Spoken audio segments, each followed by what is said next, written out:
la vía jurídica o judicial, o vamos a encontrar un espacio en el ámbito de la deontología y de la práctica y el control del propio nivel de gobierno del quehacer de la medicina.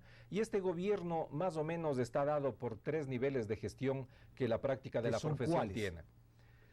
Una que ha sido definida como el macrocosmos, donde se representa a Dios y al sacerdote en la tierra.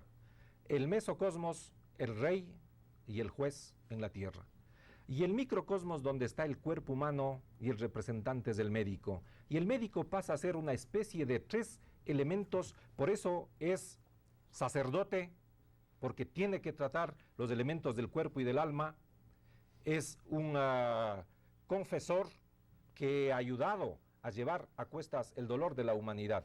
Es juez, porque puede discernir entre los aspectos de la práctica de sus colegas, y es a su vez también ese gran apóstol del quehacer de la profesión. Me voy a coger en esto de que es juez para preguntarle a Patricia, con esto terminamos el primer bloque, señores. Creo que todos nosotros hemos visto una serie de televisión que se llama Doctor House. El Doctor House, o Doctor House como se dice en inglés, recibe pacientes en emergencia, en estado crítico, donde no se sabe qué tiene el paciente. Y sobre la marcha tiene que investigar y tiene que determinar cuáles son las causas de lo que está padeciendo el ciudadano, el paciente, el sujeto. Pero sobre ese ejercicio tiene que comenzar a improvisar y tiene que comenzar a probar. Y dentro de esa improvisación y de tantas pruebas, de pronto busca la solución, pero en el camino puede ir generando efectos colaterales en el paciente. ¿Cómo determinamos, y le pregunto a la abogada, al abogado y a los médicos, cómo determinamos si ahí hay algún tipo de responsabilidad? Debería existir una, de parte de los fiscales, porque ellos son los que investigan, debería existir una excelente investigación. Lamentablemente no la existe. Siempre estamos nosotros detrás de estos casos y me ha tocado llevar alrededor de 25 casos, la Fundación ha conocido, y de todos estos casos ha sido una lucha ardua para que se supervigile a los fiscales que tienen los casos, para que ellos hagan una buena investigación. Pero ese es el punto de vista judicial. Así es. Desde el punto, yo estoy preguntando el otro tema, estoy preguntando es ya en la práctica, porque la medicina no se basa tan solo en los libros y en la estadística, sino en la experiencia, y hay que tomar decisiones rápido. Claro está que cuando hablo de improvisación, hablo sobre base científica, tampoco va a ser cualquier improvisación. Para eso existe la historia clínica, ¿no? La historia se hace un análisis de la historia clínica para poder saber por qué razón existió el caso, cómo se dio el caso, qué pasó. Ok, vamos, punto de orden me está pidiendo el mundo Esteves. Quería hacer 2 precisiones muy puntuales. La primera, para referirme a la intervención anterior que hizo Patricia sobre la comparación o la denominación de que los choferes son profesionales. Los choferes no son profesionales, ellos tienen un oficio. Solamente somos profesionales quienes tenemos un título acreditado por instituciones que certifican, y es el Estado ecuatoriano el que certifica títulos como los de los médicos o los abogados, etcétera. Y la segunda es respecto a la característica del volumen de errores o de gestión del error, que sería muy interesante vaya hacia lo preventivo, y lo preventivo es justamente instruir en los hospitales un sistema de calidad de la atención médica, que es lo que falta poner en consideración. Ok, con esto hacemos un primer corte y regresamos, pero veamos qué nos viene en el segundo bloque de Pulso Político.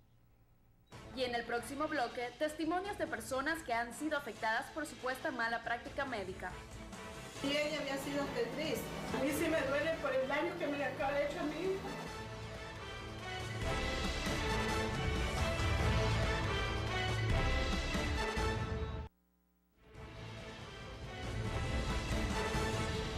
Ingeniero Rabascal, mi pregunta es, si es que un médico me hace una cirugía sin que yo la necesite, únicamente por cobrar sus honorarios, y no hubiera ni siquiera un daño permanente ni muerte, ¿cuál sería el procedimiento para solicitar justicia sobre este método?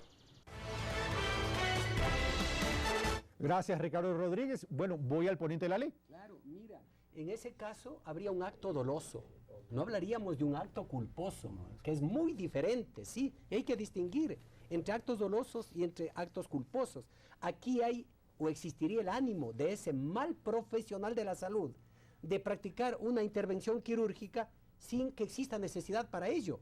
Únicamente lo que buscaría ese profesional es saciar o beneficiarse con los recursos económicos como consecuencia de esa intervención. ¿Y qué debería hacer esa persona perjudicada, esa víctima? Presentar la denuncia ante la Fiscalía. Y la Fiscalía, a través de méritos, a través de peritos médicos especializados, tendrán que determinar si hubo o no la necesidad de practicar esa intervención. Gracias, Mauro. Les recordamos, amigos televidentes, que pueden hacernos llegar sus preguntas, sus inquietudes para los futuros programas, ya sea a través de nuestro correo, ya sea a través de nuestro Twitter, o ya sea a través de cartas o comunicaciones que nos quieran hacer llegar al canal. Siempre es importante sus inquietudes y la participación. Ahora vamos a un directo que con otra inquietud y con otra pregunta que nos están haciendo. Veamos. Antes de hablar de una ley, como le digo, debería mejorar algunas cosas, toda la situación del médico actual, que no es una situación buena, pero quieren tener una ley de primer mundo, cuando acá tenemos médicos que todavía ni siquiera tienen la tecnología necesaria en los hospitales, no están abastecidos, muchas veces en los hospitales hay carestía, hasta de jeringuillas, peor decir de tecnología en sí. Yo creo que no hay una buena relación entre la ley que está por aprobarse y la situación actual del médico ecuatoriano.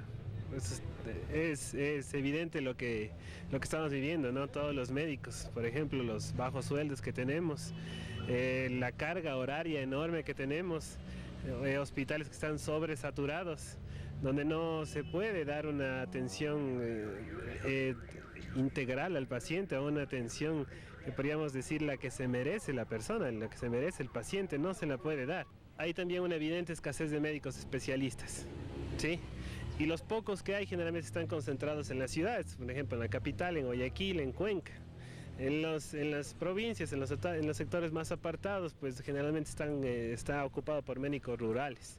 Y aparte que el Estado no ofrece las suficientes plazas para médicos especialistas.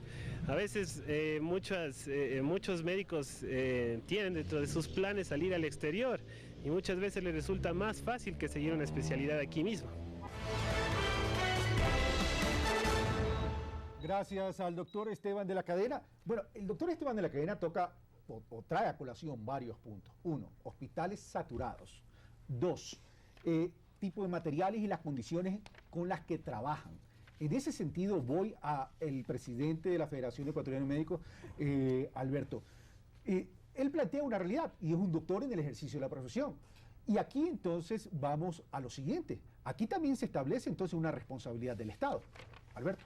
Sí, bueno, lo que quiero hablar es cuál es el estándar de la profesión en el que usted puede decir esto fue imprudente, hubo impericia o hubo negligencia, porque ahí está el kit también para resolver esto. La definición moderna de estándar de la profesión es lo que un médico profesional de la salud mínimamente competente, no el más competente, mínimamente competente, debería ser en un mismo ámbito en similares circunstancias. Si yo estoy trabajando en el hospital del seguro, esa es una circunstancia. Si estoy en el hospital del COCA, es otra circunstancia. No le pidan hacer lo mismo, no le pidan resultados iguales, porque la medicina es de medios, no es de resultados. Entonces yo lo que le quería decir, nosotros no somos culpables de que haya jueces que no sancionen los actos dolosos. No somos culpables. Como gremio. Como gremio, ni como médicos. Mire, ¿cuántos pacientes se atienden? ¿Cuántas consultas al año? Más de 10 millones. ¿Cuántos egresos hospitalarios? Más de 700,000 egresos hospitalarios. ¿Cuántos de esos mueren? ¿Cuántas vidas salva un médico? Se han muerto por posibles negligencias o errores médicos, ¿cuántos?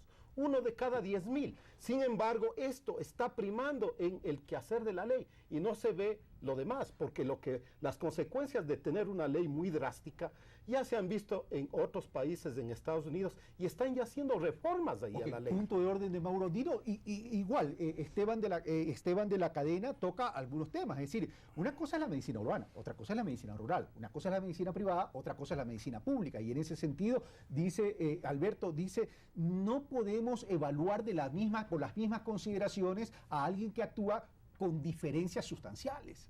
Obviamente lo que dijo el entrevistado en gran medida tiene la razón. El Estado también juega un papel importantísimo con la finalidad de fortalecer el desarrollo de los centros hospitalarios, mejores médicos, más preparados, más capacitados, transferencia de tecnología, equipos, todo lo demás. Pero lo que no comparto el criterio con el presidente de la Federación de Médicos cuando dice no queremos una ley más drástica, más sancionadora. Actualmente tenemos el 459 del Código Penal. Y si fuera cierto lo que dicen los médicos, Carlos, que con el proyecto que estamos haciendo en la Asamblea, los médicos se van a ir a la cárcel, o que no habrán médicos que atiendan, o que las compañías de seguro serán las que se beneficien, este rato estarían en la cárcel ya los médicos, o no habría médicos. ¿Por qué? Porque ¿qué dice el artículo 459 del Código Penal en vigencia?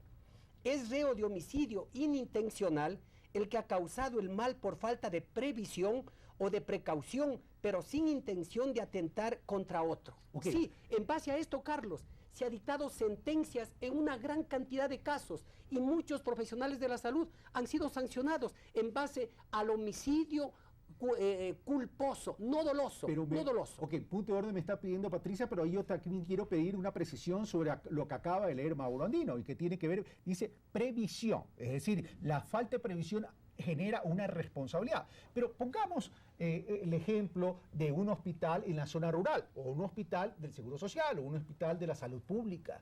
No hay los medicamentos, por tanto no se puede suministrar los medicamentos a tiempo, no hay los materiales necesarios, por tanto no se puede llevar una buena atención. Entonces ya no es tan solo responsabilidad del médico, es responsabilidad de quien tuvo que prevenir todo aquello. Y ahí está la responsabilidad del funcionario representante legal, del médico por no haber denunciado aquello a tiempo y del Estado ecuatoriano. Patricia.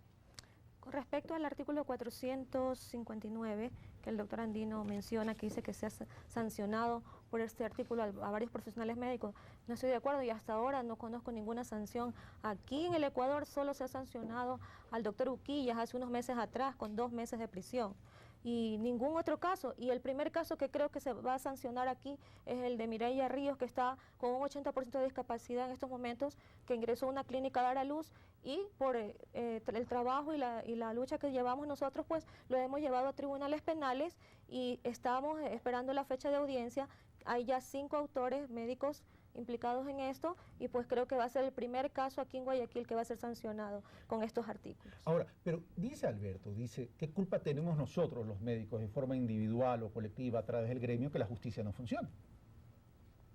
Yo creo que no funciona. ¿Por qué razón? Sí, y sí tienen responsabilidad los médicos, porque he conocido muchos casos y de cada uno de estos casos me he dado cuenta que los médicos no quieren ayudar al paciente, porque quedan muchas personas con lesiones, no quieren acercarse a la persona que ha sido la víctima para poder demostrar que están interesados y darle una ayuda, resarcir en algo el dolor causado, el daño causado, sino que prefieren buscar a los malos funcionarios judiciales para coimarlos y así que quede esto en la impunidad. Carlos, punto de orden de Mauro Andino y voy donde Edmundo. Mira, Carlos, aquí tengo yo una sentencia, ¿sí?, que llegó a casación y aquí dice homicidio inintencional por negligencia médica. Aquí hay un caso y hay varios casos que sí se ha sancionado en base a lo que establece el artículo precisamente 459 del Código Penal. Está vigente esto y hoy únicamente lo que pretendemos es, insisto, Carlos, que los profesionales de la salud actúen cumpliendo los protocolos médicos, que actúen con toda la prolijidad, sí, que